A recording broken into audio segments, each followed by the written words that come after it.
Mike's Daily Podcast. Episode 1572-1572. Hello, I'm your host, Mike Matthews, broadcasting from Cafe Anyway, located somewhere in Podcastro Valley, Mont. Today we hear from the wonderful Benita, the Disgruntled Fiddle Player and the Brewmaster. It's Friday, and I'm happy about that.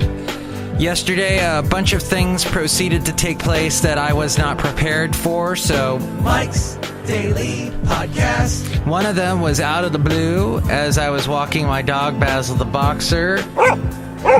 Mike's Daily Podcast. I got a text from someone I had not heard from in a long time, whose name is Katie, and we walked around Cold Canyon Lake, and it was 80 degrees. No, it wasn't. It was very cold, and it was rainy, and I got a text from some people, including Kevin, who was not complaining. He was happy because he had been listening to my podcast. Mike's Daily Podcast. And that's the name of it. And he said, he had listened to 20 episodes of the show. Mike's Can you believe that? Daily Is that humanly possible? Podcast. Did he suffer major brain damage? Yeah. Yeah. No, he did. I don't know. Maybe. He possibly did. But he said, let's see. He asked me a bunch of questions regarding the show, like who likes Pliny the Elder. I've listened to 20 of your podcasts today, he said. Curb Your Enthusiasm. Kevin, who used to do the segment called Addendum with Kevin. Okay, this is the opener for Addendum with Kevin. And he was asking what podcast I applied to. I was using ZipRecruiter. ZipRecruiter was the one that told me, Mike, you might be good for 99% Invisible, this podcast that, we're doing posting job things for. Oh, look who walked in. And I will say hi to them in a moment. ZipRecruiter sucks. I'm hearing them all over NPR, and they advertise on all these podcasts and all over this new media crap. ZipRecruiter will spam the crap. They will spam you till you're blue in the eyes, because that's an expression.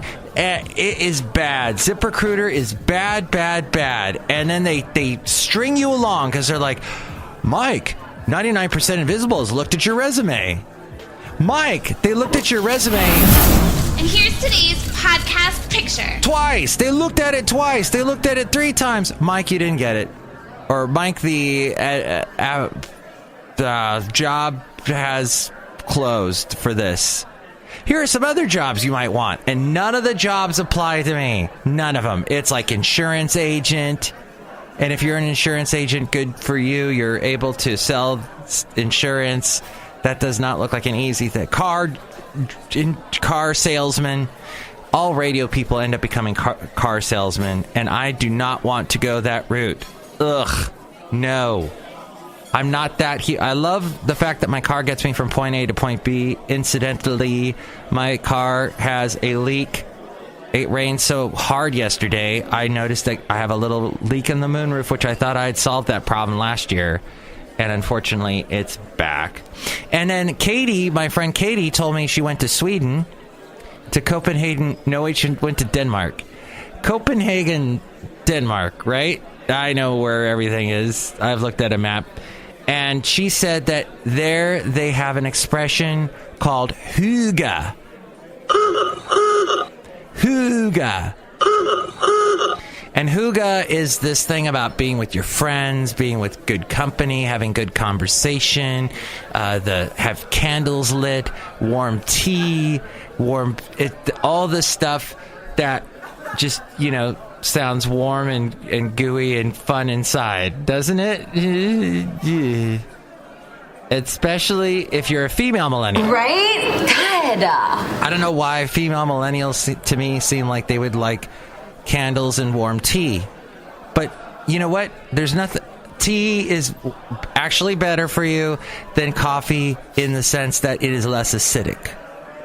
And that it does have coffee properties in that it will get you awake with the caffeine.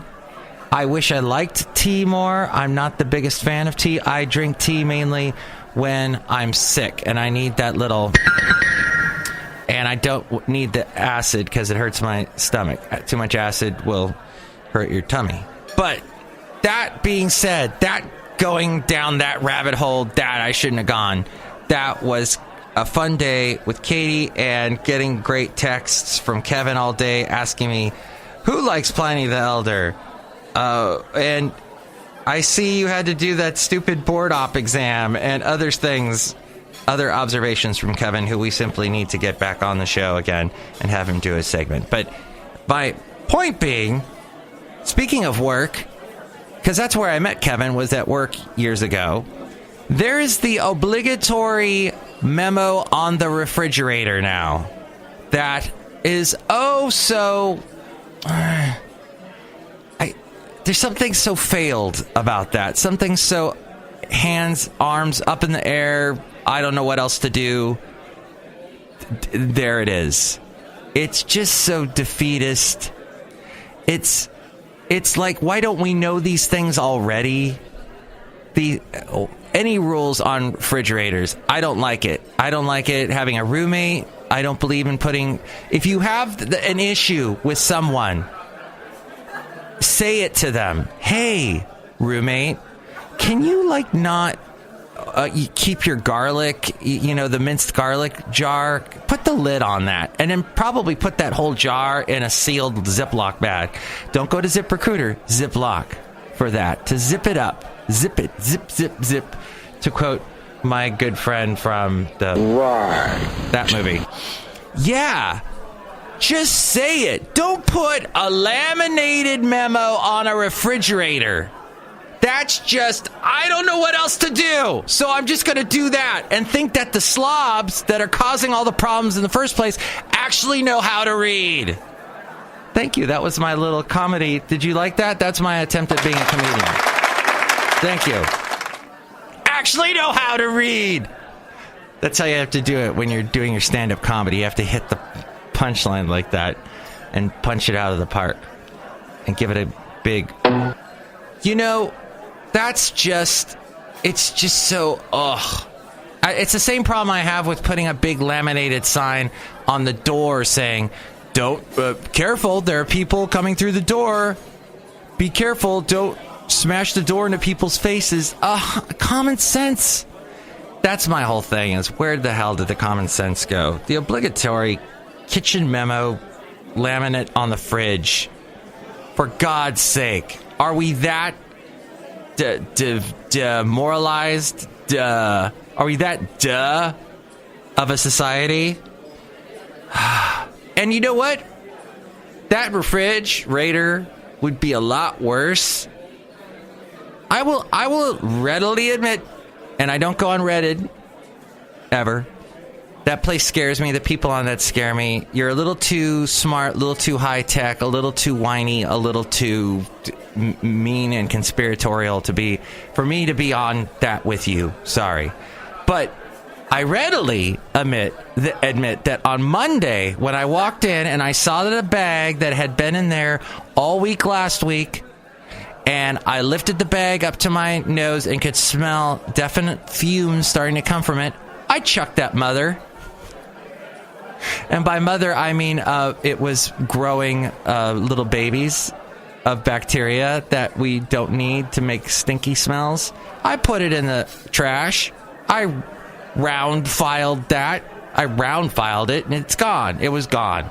So the problem is those smells stay in the fridge. So whatever stinkiness, that's in there until you throw some baking soda in there, or you just leave it open, the fridge door, and let it air out, which of course you're causing everything else to go bad in the fridge. So my point being, I've done my part to help, but seriously, a laminated memo on the fridge, oh my God. And ZipRecruiter, don't even use them for like a second and then unsubscribe, get out of there, because they're gonna spam mail you so bad. It's horrid. Hey, some people walked in. Hi, Mike. It's Benita the Rodeo Queen. Hi. It's a disgruntled fiddle player. Tell you what. What? I think it is very irresponsible for people to leave their hamburger just sitting there in the fridge, where's the beef? We're just sitting there and collecting mold, and that's just disgusting. That's terrible. I agree. Look who else is here. Hello, Mike. I make the delicious root beer. You want some? It's fresh out of the refrigerator. Oh, boy. And I made it 12 weeks ago. Yeah, that's good. 12 weeks ago? That's a good... No way. That's a good amount of time. Hey, there's... the Academy Awards is coming up this weekend, and they say... And the Oscar goes to... Me, Mike Matthews. I don't care about the Oscars. I didn't see a single movie. I'm in love with Lucy Worsley. Lucy Worsley on YouTube, and she does all these shows on the BBC, and it's HD quality, and she's beautiful, and she talks to the camera, and she has that really fun way of talking where she says things like... Of soup. Oh, no, not her. With her English gown and her crazy English hat. But there was just one little detail of Englishness which she could never get a taste for. Try as she might, she could not enjoy the local drink, beer. What? What? She didn't like beer? I don't really like beer either. No, Lisa Worsley! No! Please do not say it so! Beer is so wonderful and magical. And where did my thing go? Where did it go? Magical! Beer. People are leaving. I produce a couple shows at the radio station. People are leaving California because the prices are crazy. The traffic is horrible. And an interesting fact, and we'll get to the podcast picture in a moment. Oh, yeah, I'll get to it right now. It's me and Basil. And Basil looks really small, like a little fly buzzing around my head. And this was taken, I think, the same day I threw the stuff out of the fridge. The people, U-Haul is having to charge people thousands of dollars to move out of state. But people that are U-Hauling to California are only paying just a few hundred. So this is interesting because I moved to California in 2009, back to California from Alabama, and at that point I had some stuff, and I used ABF, which was a big mistake because you cannot wrap your furniture, your stuff, in enough bubble wrap to keep it, enough blankets, enough whatever, to keep it from being smashed all to hell by the time it gets to its destination. That's how it is at ABF, which stands for Always Breaking Furniture. And I just came up with that. And so moving to California, back to California, I forget how much that cost. I want to say it was about $2,000. What, maybe $1,600? I forget. I don't think it was much more than that. At any rate, once we got to our stuff to California and saw it was all broken, I realized I should have just sold it all in Alabama. I should have just gotten rid of it.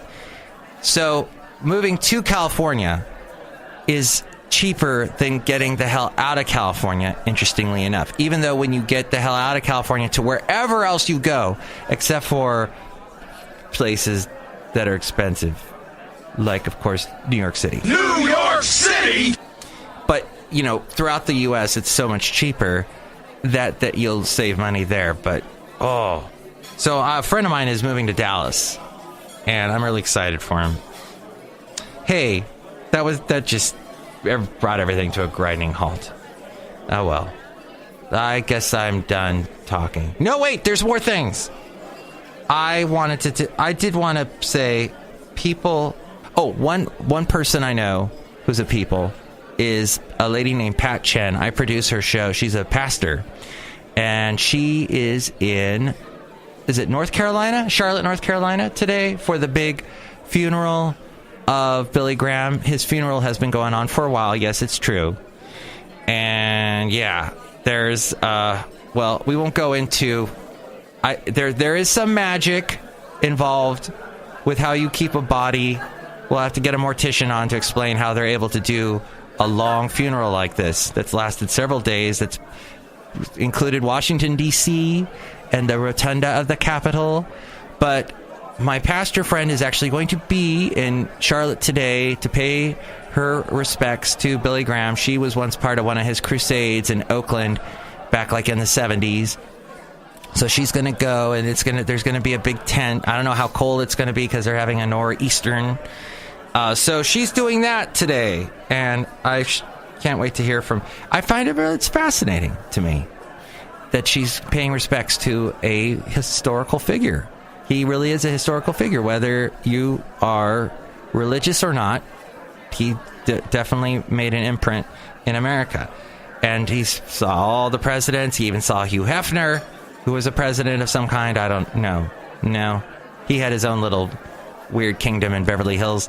But speaking of our president, he said tariffs, right? Tariffs with the aluminum tariffs, and then the stock market did not do very well yesterday because of that. And Trump said that we had to make the move, and we decided to make the move. This morning he's tweeting all about, hey, we had to make the move. We had to make the move, and we decided to make the move. And we're moving things along, and we're moving them along fast. So he said today that, hey, we got to have some trade restrictions, and maybe the stock market will rebound, or it will be even worse. I don't know. I'm not a financial analyst, Christian, though the time has come, and you know that you're the only one. So is Trump going to do what he said he wants to do with gun restrictions, restricting bump stocks and all the other wingdings, and bring the age up, despite people going, hey, we're at the NRA, you can't restrict kids from owning guns. They need to have guns. If they're old enough to go and fight for us in the army, they should be able to have a gun when they come home. Well, yeah, but if you're trained in the military, wouldn't you know a few things about guns that maybe the average kid won't know? There might be a little more education involved. I don't know. That's a thought floating around. But he is saying that about the NRA, he's taking on the NRA. We talked about that last show. But I've talked glowingly about the high school kids, about of their fervor, the survivors of the awful shooting. And there was a guy who's written a book about the NRA, and he's a political scientist at professor at some big university. And he said that if you look back about all the Sandy Hook and all the other horrible shootings, that eventually these movements peter out. They end up losing momentum. So he was not very optimistic about the future of the students, about if they're going to keep their message going, or if the story, because the news is always changing. The news is always on to the next shiny object. That's just the nature of news. It's crap. But are we going to be so upset with the nature of our government, of the federal government, of the Congress, of our politicians, that they don't do anything about gun control? And is the NRA ever going to be? Because the NRA won't move one iota. One iota. We'll see. But yeah, well, I find that very interesting. Keep your eyes on how long these amazing high school students are able to stay in the spotlight. And are you going to help them stay in the spotlight? And will you be out there March 14th supporting them? The Israeli police arrived on Friday at Prime Minister Benjamin Netanyahu's home, where media reports say they were there to question him for an 8th time over allegations of fraud and bribery. Police issued no official confirmation that questioning was underway. Investigators were at the same time to take a statement from his wife Sarah at National Fraud Headquarters near Tel Aviv. A former Netanyahu aide and top businessman are both in custody, linked to allegations of suspected fraud by the premier. So Netanyahu having his own bit of trouble there in Israel, as some other politicians are having problems with being investigated that we know of. William Henry Trotter Bush, the wealthy investor and the brother and uncle of a couple of our presidents, has died. He was 79. Former Florida Governor Jeb Bush confirmed in an email to the AP he did not describe the cause. Known as Bucky Bush, the brother of President George H.W. Bush, uncle of George W. Bush, and the youngest son of Senator Prescott Sheldon Bush of Connecticut, was also active in Republican politics. He chaired his nephew's presidential re-election campaign in Missouri. At the time, he recounted that he used to babysit the future 43rd president of the United States. He was the co-founder and chairman of Bush O'Donnell Investment Advisors in St. Louis, Missouri. He was also the president of Boatmen's National Bank of St. Louis. At one WellPoint board meeting, he was also involved with Anthem. He collapsed, bringing an abrupt end to a consumer campaign against insurance premium hikes. He was also put in the spotlight in 2007 when he and other directors of a defense contractor reaped a total of $6 million from what federal regulators called an illegal scheme by two executives to manipulate the timing of stock option grants.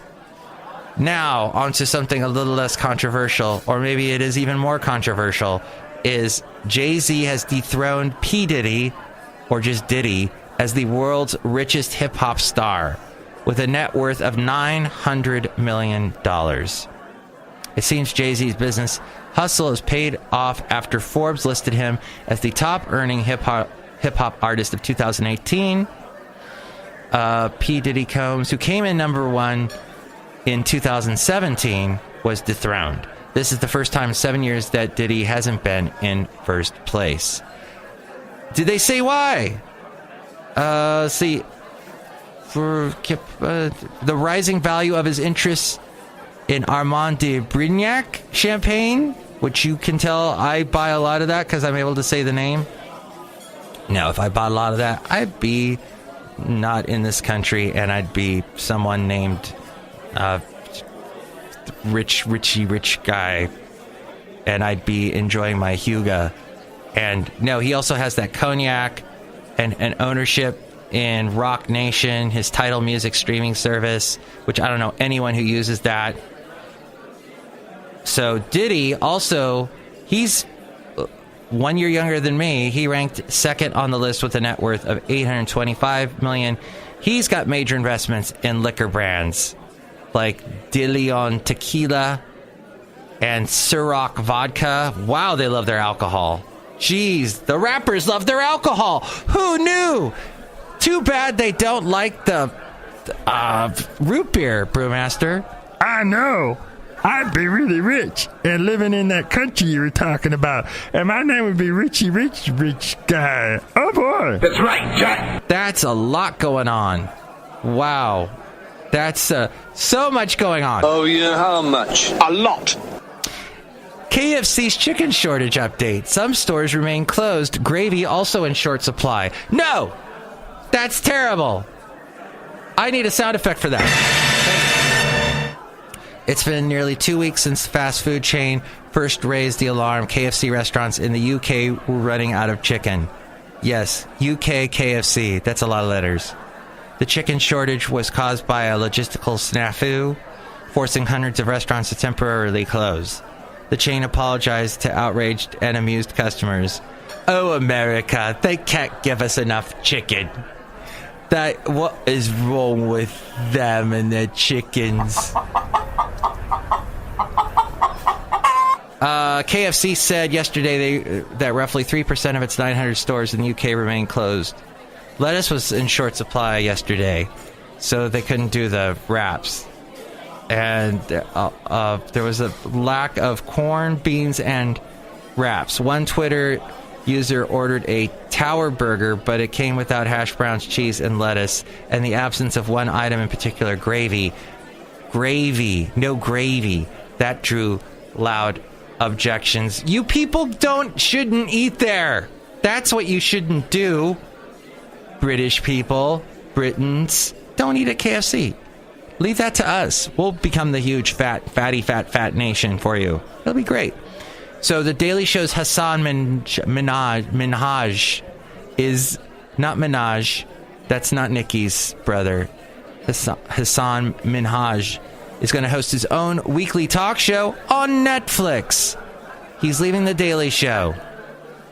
Yes, to host his own weekly talk show. I don't care because I don't have Netflix anymore because I'm in love with Lucy Worsley, who doesn't like beer apparently, but she likes to play the piano, and she says things. Does write good copy. The concert's to be for the benefit of Miss Mozart of 11. Oh, that was her Mozart video, because Mozart spent some time in England and had a very tricky time there in England because people were not very nice. As we go outside a cafe anyway, where we bring you Mike's Daily Podcast, somewhere in Podcastro Valley. Folks, whatever, at least, California is expensive, but I don't think it's nearly as expensive as London. London is supposed to be, and has always been crazy expensive. So, good luck if you're battling the nor'easter. Good luck if you are battling the tariffs. Much of the world planning to strike back, apparently, according to the Washington Post. And we'll see what happens with that. But enjoy your wonderful weekend.